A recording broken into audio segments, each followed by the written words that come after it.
Ano nga ba yung ni-recite nila mga kababayan nitong sina One Bull University nung nanalo sila nung kanilang inauguration mga kababayan? Etong mga senatong kabilang na itong si Tuta Soto mga kababayan ay nagsabing to serve and protect the Constitution. Ngayon mga kababayan, hindi lang napagbigyan sa Korte Suprema sa kanyang hiling mga kababayan na ituloy ang impeachment ni VP Sara. Ay ngayon mga kababayan, yung to serve and protect the Constitution ay gusto nang wasakin ni Soto mga kababayan.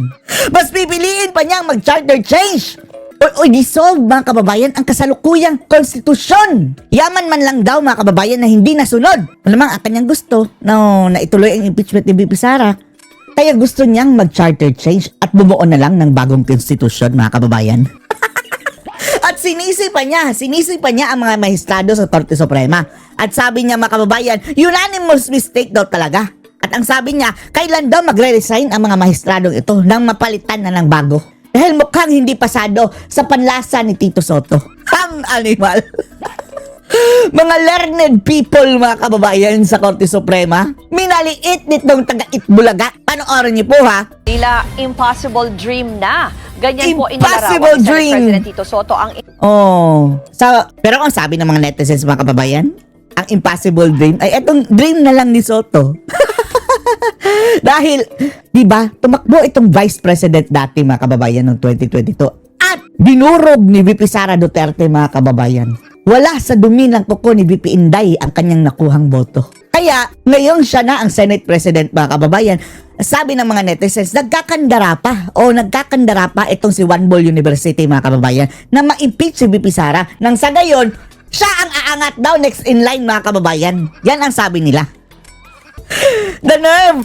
Tuta. Kaya ngayon, nag-aalboroto. Gusto nang palitan ang konstitusyon, mga kababayan. impeachment process na mas pinahirap po raw ng Korte Suprema. Pinahirap? Ano bang mahirap, mga kababayan, kung idaan sa due process? Yan naman talaga dapat. Sinabi po yan ni Soto matapos pagtibayin ng Korte na Tuta. labag sa batas ang Articles of Impeachment laban kay Vice President Sara Duterte para Ito, mga kababayan, no? Kung mayroong kasabihang tumandang paurong, itong si Soto, mga kababayan, tumandang pagunggong. Wala na talaga, mga kababayan. Pati Korte Suprema, ha? Minaliit na.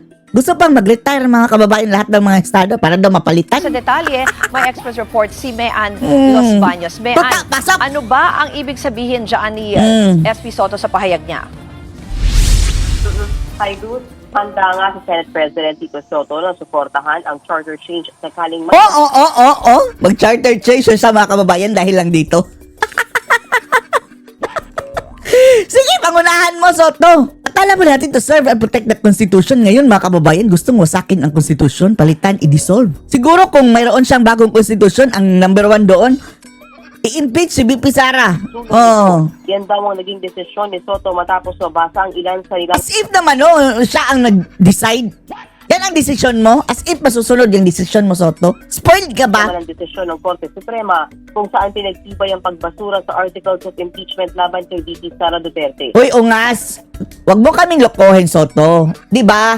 Neuter na yan, mga kababayan. Sinabi na yan. Kahapon pa lang, di ba?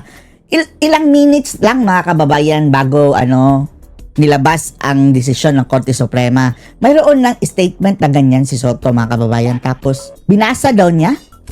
Lokohin mong ulol mo, Soto. Sabi ni Luistro, mga kababayan, ha? Sama-sama pa yung bumangag muli yan si Luistro, ha? Ang sabi ni Luistro, maging siya, hindi pa daw niya nabasa ang desisyon ng Korte Suprema dahil 50 pages, mga kababayan. Tapos itong si Soto nagyabang na nabasa na daw niya yung ilan. Tapos nakapag-decide na siya. Siya pa ang nagdesisyon na inutil. Parang yan ang mga kababayan, pinapalabas niya na inutil ang mga mahistado sa Korte Suprema. Gusto niyang mga kababayan, mag-retire na. Lumalabas daw kasi ngayon na tila pinahirap ng husto ang impeachment process sa bansa na para bang naging impossible dream na. Impossible. Ano bang mahirap doon, mga kababayan? Na idaan lang sa due process. Mag-hearing kayo dyan sa Department of Justice na Committee on Justice sa Kongreso. Bigyan nyo ng kopya lahat ng mga kongresista. Imposible ba yan? Ito talaga mga bagoong mga kababayan, no? Parang nasira ng mga utak, no? Dahil daw sa mga bagong rekisito sa dinagdag ng SC para masabing ang constitutional tuta, oh. impeachment complaint. Eh, Ilan na bulaga. bago ang ilang probisyon ng saligang batas patungkol Sina Tito! Pepsi! Coca-Cola! Diyos ko Lord. Bagay na bagay ni BBM, no? Pepsi at Coca-Cola. sa tungkol sa impeachment process. Bagay na pinalaga ni Soto. Giit niya, walang karapatan ng Korte Suprema na baguhin ang batas kahit Walang karapatan. At sino may karapatan? Ikaw? Daig pa ang Korte Suprema. Kung mayroong last arbiter, ito mga kababayan, ang ultimate last arbiter ng lahat. Arbiter of the last arbiter. Diyos ko Lord. pa sa pamagitan ng kanilang desisyon. Ang Ay, Kongreso naku. lang ang may kapangyarihang mag-amyenda sa konstitusyon. At Ano bang inamyendahan doon? Wala naman. Nilatag lang naman ang mga alituntunin na dapat sundin. kung ganito lang daw ang ginagawa ng Korte Suprema, mainam na baguhin na lang daw ang konstitusyon. Ah, grabe. Kung niya magpulong ang Kamara at Senado, kaugnay sinasabi Sisirain na niya ang kasalukuyang konstitusyon eh. Papalitan na ng bago. Wala lang dyan. SC decision. Pakinggan natin kung saan pahayag ni Senate President Ungas! Ungas! Impeachment now is an impossible dream. Oh, impossible dream. Oh, yung dream mo na maging vice president. Kating-kati ka na ha. Dahil kung maalis daw si Sara mga kababayan, Senate president daw eh. Although, hindi yan nakasaad sa saligang batas. Assuming ka lang siguro ututa. Ibang klase to. Oh, ibang klase to. Parang kabayo ding mukha nito si Soto mga kababayan. No? Parang si Vice Ganda na nalalaki na. Yung talagang bigote niya mga kababayan. Oh, parang si Hitler. Talagang ayaw. In other words, ako, bottom line, Ang bottom line mo, ungas ka. One ball ka. ayaw na nila may impeachment sa Pilipinas. Ay, Diyos ko. Yan ang interpretation mo, Soto.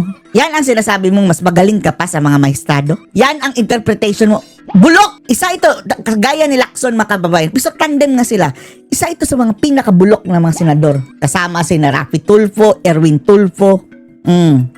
Yan ang masasabi natin. King Lacson. Yan ang itsura nitong decision na ginawa ng Supreme Court. What we can do is meet with them. I mean, Congress, the House of Representatives. Sige! Anong gagawin nyo? Motion for reconsideration? Wala na. Wala nang pag-asa. Sabi ni Pag-usapan lang yung issue niyang, pag-usapan namin yan. Ikaw ang nag-overreach.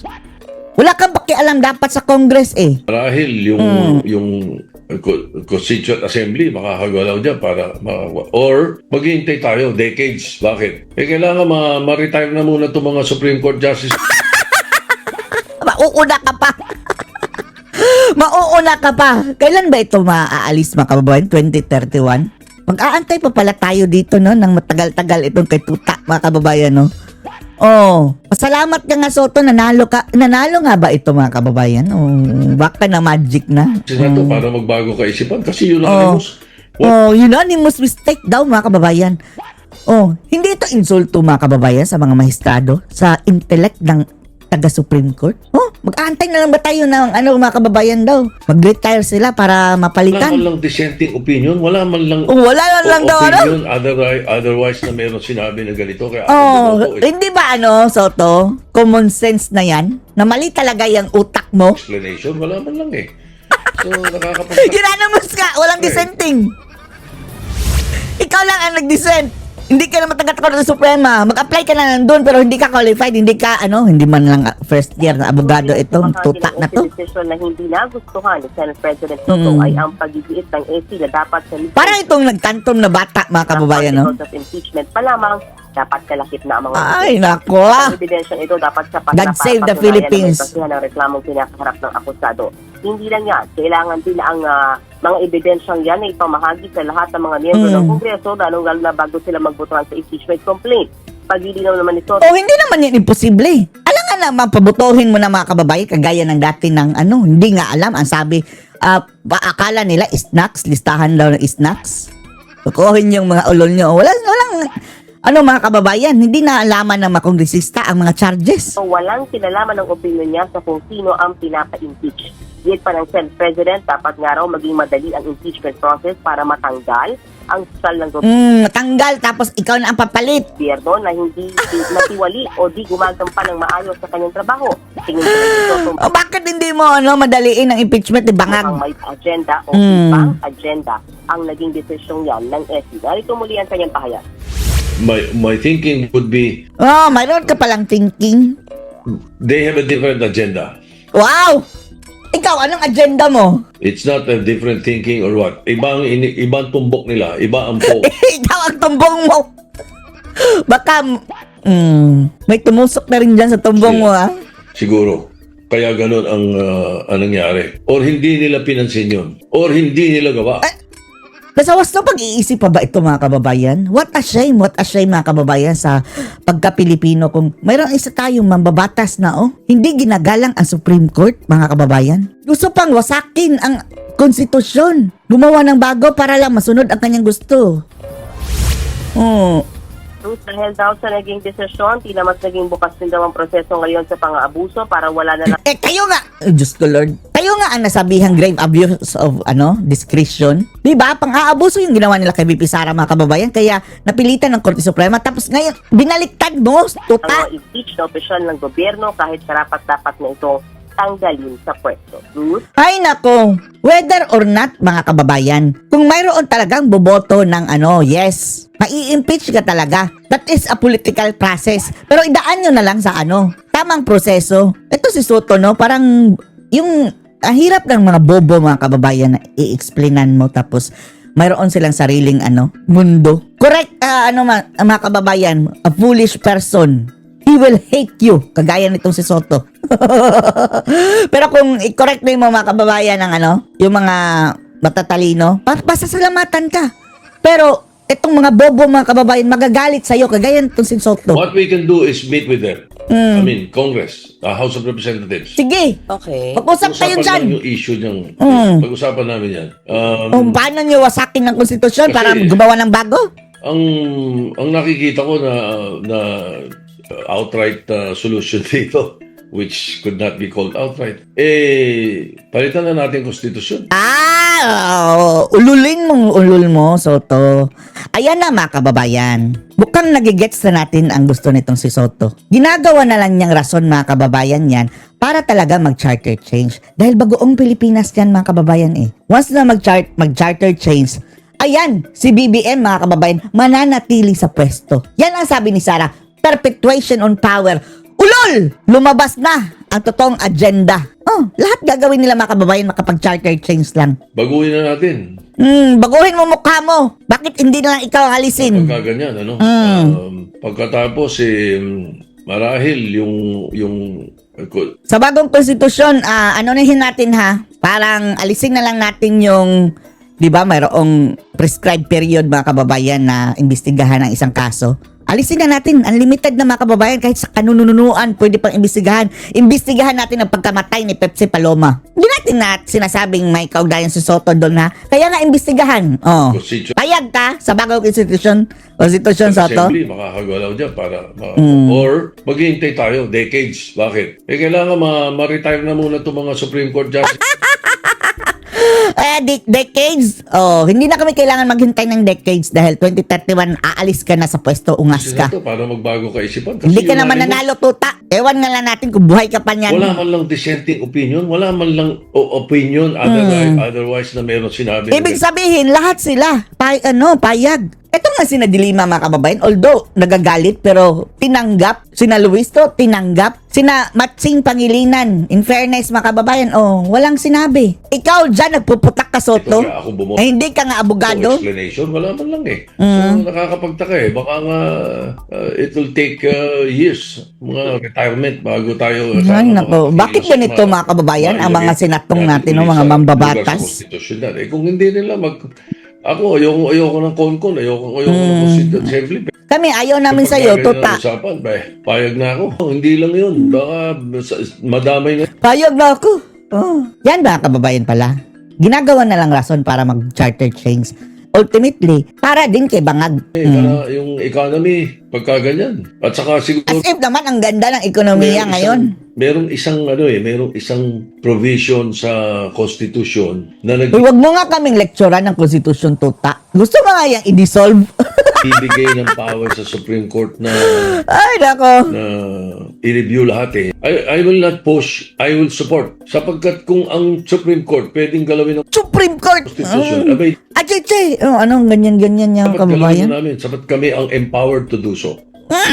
Di ba? Kapal Yun ng ang mukha punto mo. ko. Wala kang punto, ngas. My thinking would be May thinking ka ba?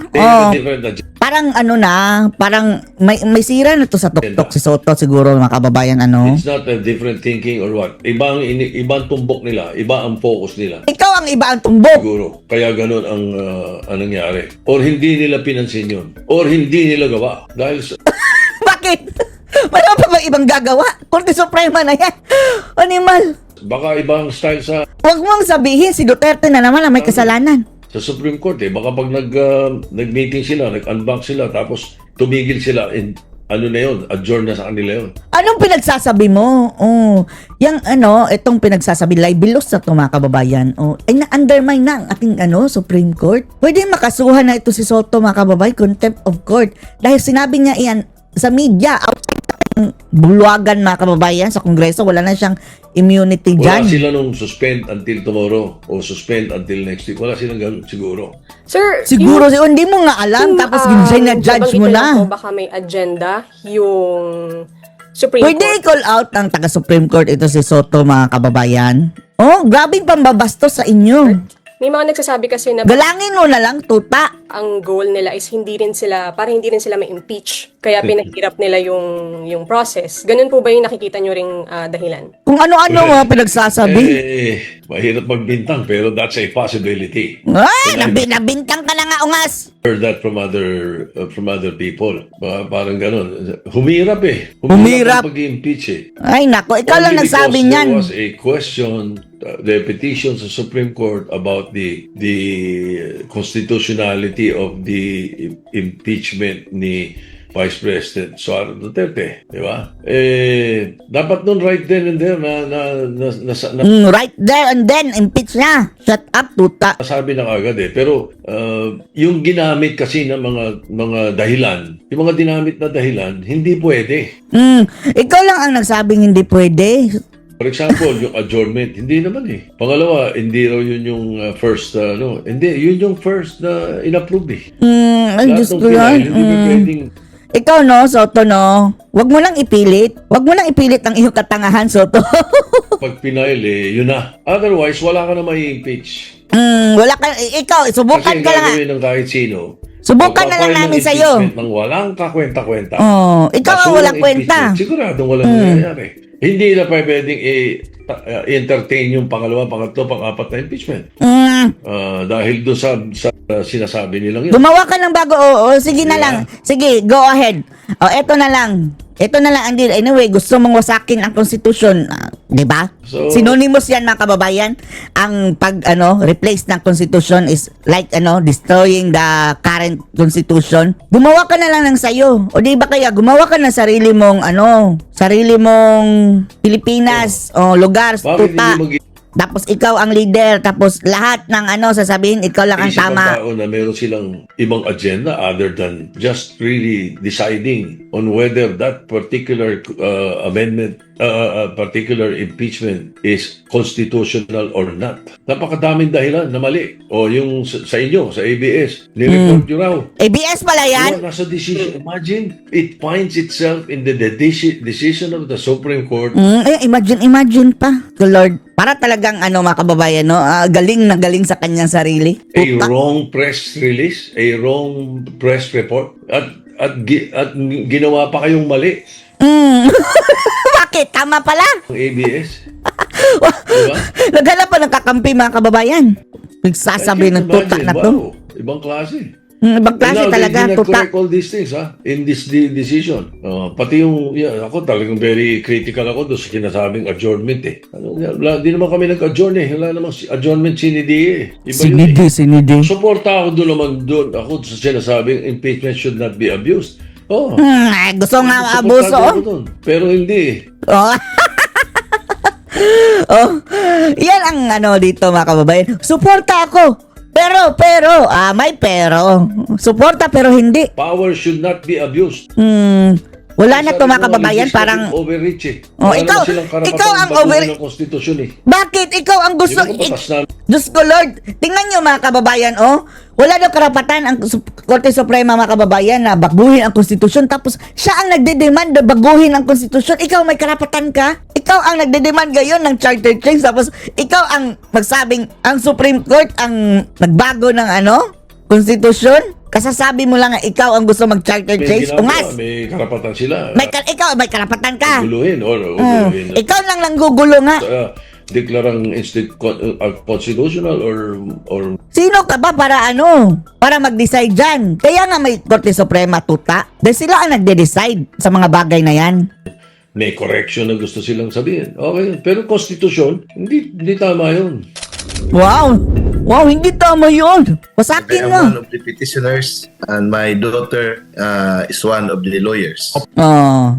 Eto Reaction mga ko rin, kababayan, ngayon. may reaction na dito ang mga tao mga kababayan tungkol dito sa pinagsasabi ni Tuta, pinagagawa ni Tuta ngayon. Yun na pinaboran po ng Korte Suprema itong ang panig po ng depensa patungkol nga po dito sa impeachment complaint laban po kay Vice President Sara Duterte. Feeling humbled, kasamang Admar, and I am proud to be part of the team under the leadership of our team, yung lead counsel, Attorney Bobby Torion. Opo. And I'm so privileged to be a part of this team. Historic and landmark decision declaring the impeachment complaint against the Vice President as unconstitutional. Opo. Attorney, ano ba yung implikasyon po nito, legal na implikasyon nitong unanimous decision nga po ng Dalawang beses na mga kababayan na unanimous. Supreme Court patungkol nga po dito sa impeachment complaint laban kay Vice President Sara Duterte? Ano bang mga mahalagang punto na dapat maintindihan ng taong bayan kung ikukumpara mo doon sa desisyon naman ng Supreme Court sa Francisco case? Actually, it's very timely and very encouraging. Historic also in the sense that the Supreme Court has been given an opportunity to, as the defense team said, lays down clear and authoritative guidance on the constitutional limits and proper treatment of impeachment proceedings. Kasi ang nangyari noon, we will start from the impeachment of former President Erap Estrada. Yung second mode, yung kinuha yung 1/3, di ba biglaan yun? Saka hindi na nga after the prayer, sabi kaagad ni former Speaker Manny Villar, who was part of that operation, was part of that movement, na after prayer, sinabi agad niya, because 1/3 has been achieved, then this complaint will constitute as an articles of impeachment and it shall be forwarded to the Senate and trial in the Senate shall forthwith proceed. Nangyari din yan sa kaso ni former Chief Justice Corona, na yung sa tawag na blitzkrieg approach, breakneck speed, na binamadali masyado para may padala doon sa Senado. So, yung sinasabi na second mode na 1/3, naging parang by history, ginawa yung parang weapon at saka political tool. Naging abusive yung conduct ng House dahil sa sinasabi nila, under the Constitution, the House of Representatives shall have the sole power to initiate all cases of impeachment. Yung sole power, parang sa feeling nila, kung anong gawin nila, wala nang makakapigil sa kanila kasi sole power and authority. Now, the Supreme Court said, no, you cannot do that because under our framework of government, meron tayong separation of powers. Now, the Supreme Court is the final mediator. When the Supreme Court will mediate constitutional yung limits of the other branches of government, the Supreme Court does not assert itself as superior. What it asserts is the supremacy of the Constitution. So dito na pagbigyan ng pagkataon kasi sa time ni former President Estrada, wala na because when the impeachment complaint was already forwarded to the Senate, parang naging moot and academic na yung what happened in the House of Representatives kasi naka-assume na ng jurisdiction ang Senado, so wala na pagkataon ang Supreme Court to make a ruling. Nakagawas na ng pagkataon yung panahon yung Francisco case. Sa Francisco case, na pagbigyan ng pagkataon ang Supreme Court to define what constitutes initiation of an impeachment complaint. So, yung Francisco reiterated in the case of Duterte versus House of Representatives, it still remains a doctrine na the initiation is the result of the filing and the referral in the Committee of Justice. But in the case of Vice President Duterte versus House of Representatives, ang Supreme Court ay nagsabi naman ng mga guidance. Sabi niya, hindi pwedeng i-freeze ninyo yung impeachment complaint doon sa Office of the Secretary General. Kasi parang ginawa na ninyo ng Secretary General as superior body over the House of Representatives. Na parang kung pipiliin lang nila kung anong impeachment complaint ang i-forward doon sa speaker. Kasi the moment the complaint is transmitted or referred to the speaker's office, yung 10 days na requirement, mag-apply na yan. 10 days to be included in the order of business. Ngayon, sabi ng Supreme Court, yung meaning yun ng 10 days ay hindi yung legislative session day. Ang meaning yan ay calendar days. So, kung legislative session days ang ginagamit, parang yun ang justification nila na yung 10 days ay na-comply pa rin when the fourth impeachment complaint was filed on February 5. So, sabi ng Supreme Court, hindi yan. Ang pag-count ng 10 session days ay hindi yung 10 legislative session days or sabi ng Supreme Court ay calendar days. So, maraming mga guidance ang pinoformulate ang Supreme Court. At saka, kahit na kung second mode ang gagamitin, yung 1/3, sabi ng Supreme Court, hindi pa rin, it's not enough na the moment 1/3 is achieved, automatic, it will become an article of impeachment, then automatically forwarded to the Senate. Sabi ng Supreme Court, kailangan mayroon pa plenary session to ensure that the endorsement of the members of the House who appeared to have endorsed it are really verified. Yung verification, importante yun. Na ang nangyari kasi, madaming mga open in an open admission na hindi nila binasa, pumirma lang sila dahil yan ang parang guidance at decision ng leadership. So hindi yan. Sabi ng Supreme Court, in this case of Duterte versus House of Representatives, kailangan kahit na second mode ang gamitin natin, daan pa rin sa plenary to ensure that the endorsement of the members of the House are verified. And number 2, to confirm that the evidence supporting the grounds in the complaint exists and that every member of the House has been given a copy of the complaint and the evidence supporting it. Malaking implication nito kasi ang ginagawa sa mga previous na impeachment complaints, walang ebidensya. Saka na maghanap ng ebidensya doon sa Senado using the subpoena power of the Senate. Yung mga subpoena dosisticum, parang fishing expedition ang nangyayari. So, wala na. Kasi pag the moment mag-issue ng subpoena ang Senado, kahit na yung mga evidence na parang protected sana ng Bill of Rights natin, ay persado nang makuha dahil takutin naman nila yung mga tao na involved or institution na involved of contempt. So diyan na naging abusive at arbitrary ang proseso. Ngayon, the Supreme Court is trying to make a ruling, to make a guidance na ito dapat ang proper treatment of impeachment proceedings. So maganda ito. Opo.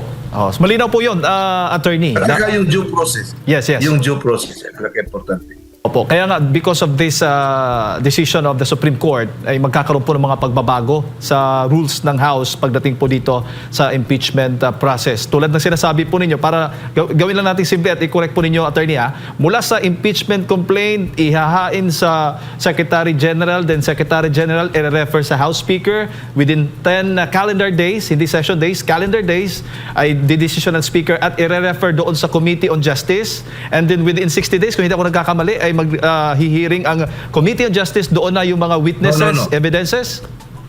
Okay. After the impeachment complaint is filed with the Office of the Secretary General, kasi under the Constitution, walang mention about Secretary General. Yung Secretary General ay na-include yan sa rules ng House. So, the Constitution mentions only of filing in the House of Representatives. So, they make it simple by making a rule that the impeachment complaint shall first be filed with the Office of the Secretary General. Now, upon receipt, the Secretary General shall immediately refer it to the Speaker's office, and the Speaker must, within 10 session days, include it in the order of business. After it is included in the order of business, within 3 session days, it shall be referred to the Committee on Justice. Now, that constitutes already initiation of an impeachment complaint under the first mode. Now, the second mode is actually when the impeachment complaint is endorsed by at least 1/3 of all the members of the House. The Constitution is very silent as to simple. The Constitution simply states that when the impeachment complaint is filed by at least 1/3 of all the members of the House, that complaint shall become the articles of impeachment, and trial in the Senate shall forthwith proceed. Itong porosyon na ito ay binigyan ng interpretation ng Supreme Court na yung literal nila na interpretation before, basta makuha ang 1/3, automatic na as to how this 1/3 was achieved, wala kayong pakialam kasi it is within our sole power to initiate all impeachment proceedings. This time, the Supreme Court said, no, you cannot do that. You have to first do it, submit it in the plenary, and ensure that the endorsement of the members who appear in the complaint are really verified by each and one of them, and to confirm that the evidence supporting the grounds in the complaint exist. So, meron pang parang proseso na hindi automatic na kaagad-agad i-transmit agad sa Senate for trial. So meron pa lang parang session o parang proceeding doon sa House. Under this ruling, yan ang dapat gawin nila. Oo. So I don't know how they have to abide by it, because that is what the Supreme Court said. Opo. So ang particular na yung sa proceeding para magsimula ay yung Committee on Justice ba o the plenary mismo, attorney? Yung Committee on Justice, mag-apply yan under the first mode. Ayun. Yung first mode, hindi nagsabi na 1/3. So, kahit isa, dalawa lang ang nag-file ng impeachment complaint. First, kahit one congressman mag-file ng impeachment complaint under the rules of the House, that impeachment complaint must be filed with the Office of the Secretary General, and then upon receipt, the Office of the Sixth Gen will refer that to shall immediately refer it to the Speaker's Office. Upon referral of the Speaker's Office, wala na silang magawa kasi under the Constitution, within 10 session days, the Office of the Speaker shall include it in the order of business. Then, after including the order of business, they can't stop it anymore. Within 3 session days, shall be referred to the committee. Ang nangyari kasi sa impeachment noon, kaya nga parang pinapreeze nila doon sa Office of the Sixth Gen, yung first 3 impeachment complaints. Kasi to my mind, didn't like the idea that it will be done under the first mode. Kasi sa first mode kasi, meron pang parang proceedings doon sa Committee on Justice. And the Committee on Justice is given 60 session days within which to deliberate and submit a report whether the impeachment complaint is sufficient in form and in substance. They cannot wait for that period. Maybe because they don't have the evidence, and the Vice President will be given a forum to parang ipamukha sa kanila to show right in their own faces na yung mga sinasabi ninyo na mga confidential ay properly used and properly used.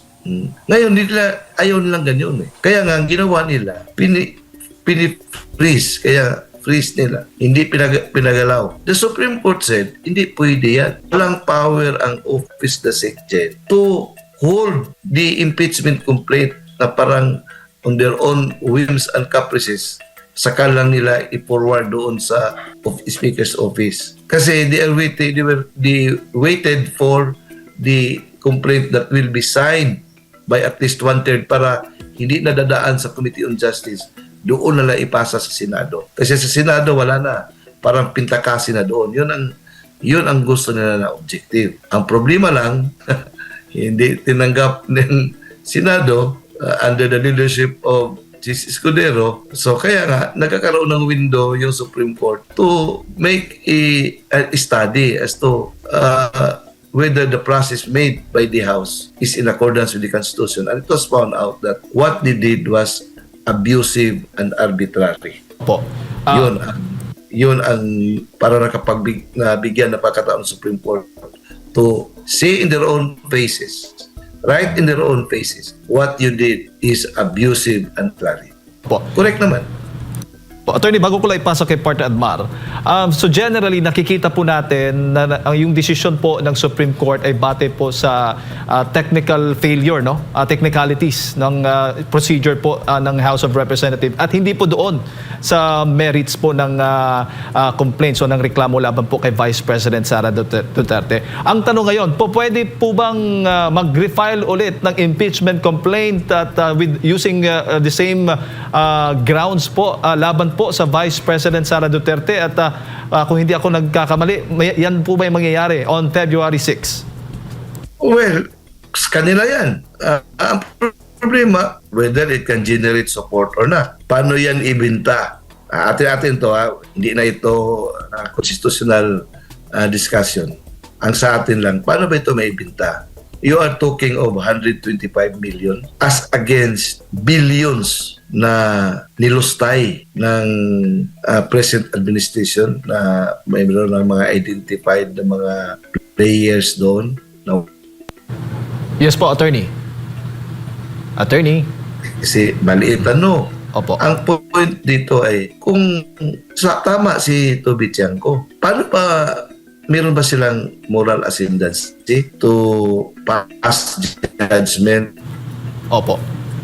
Balikan lang po natin si Attorney James Reserva po at pinag-uusapan po natin itong ang naging desisyon ng Supreme Court na ipinalabas po kahapon. Kaugnay nga po dito sa motion for reconsideration na inihain po ng House of Representatives. Kaugnay nga po dito sa impeachment complaint laban po sa Vice Presidente. Ang naging desisyon po ng Supreme Court, unanimous po ang naging desisyon po nila. Lahat po ng mga justices ay bumoto pabor against doon po sa motion for reconsideration yung apela po ng House of Representatives. At isa din po sa mga nakita po natin, punto na nakikita po natin dito, final na po yung desisyon ng Supreme Court na unconstitutional, yung 2025 impeachment case laban kay Vice President Sara Duterte. At pagpa-file po ulit ng impeachment complaint laban kay Vice President Sara Duterte, pwede na po silang mag-file o pwede ba itong mag-file using the same grounds po considering na may desisyon na o itong Supreme Court kaugnay nga doon sa reklamo laban sa Vice President? I think technically they can do it kasi what has been resolved by the Supreme Court ay yung manner in which the fourth impeachment complaint was filed in the Senate. Pero meron pa rin question diyan kasi na-archive man yan. Anyway, that's another matter to be stressed out by the legal team kung pwede baka pwede ma-question yan. But in any event, they have, because under the Constitution, yung 1-year bar, lagpas na. So they can file, maybe they can file it. If they will file it, I think that would be accepted by the House. Ang tanong lang ngayon, I have to follow Congressman Tiangco, Toby Tiangco's thinking. How can the House parang make a judgment, pass judgment on the morality of an impeachable official na sila mismo members are suffering from serious question on credibility. Kasi yung malaking mga crimes ng about billions o trillions pa nga, nagsimula man sa House, and major players are part of that chamber. And in fact, a lot of congressmen are reported to be beneficiaries of this questionable disbursement of funds, yung 2025 national budget na mayroong mga ghost projects, substandard projects, lahat ng mga allegations of corruption involving members of Congress. How can they make judgment against particularly Vice President Sara Duterte na sila mismo ay dapat uhusgahan?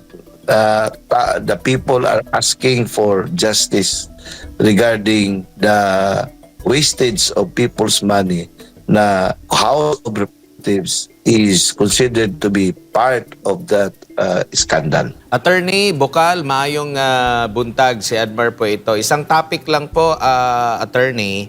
Meron pong komento ang kasalukuyang Senate President ngunit hindi abogado na si Senador or Senate President Vicente Tito Soto III. Basahin ko lang po yung kanyang impeachment kasi nabanggit po kayo rito, hindi direkta na pangalan nyo, pero sabi niya rito, "It is a sad day for constitutional law students and professors. The Constitution had just been amended unconstitutionally through Supreme Court overreach.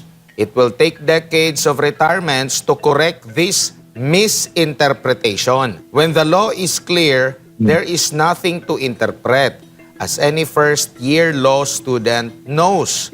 The decision is a clear judicial legislation. The SC, as written in their decision, admitted of introducing a rule for Congress to follow in the conduct of impeachment, a clear encroachment on the power of the legislative branch as provided for by the Constitution. Impeachment is now an impossible dream." Ano po ang masasabi nyo rito? Kasi nabanggit kayo bilang abogado, bilang profesor, attorney. Salvazar. Okay, kaya nga we have to be magnanimous in victory. Pero parang he is not the proper party to say it. First, he is not a law student. Second, he is not a law professor. Yung sad feeling kasi, personal yan. Now, nakakatawa kasi yung comment niya, may nagko-comment na who happens to be my student in Constitutional Law 1, Law 2, and Constitutional Law Review. Sabi niya, hindi naman kami sad. So, at saka kita mo yung mga comments doon, talagang adverse sa kanya. Hindi naman pwede yung ganon kasi kung i-insist yung theory niya, siya din pwede rin ma-accuse ng legislative overreach. Yung judicial overreach kasi, kuwan yan subjective yan. Depende yan kung ayaw mo yung ginagawa ng Supreme Court na ang Supreme Court ay final arbiter of all constitutional issues.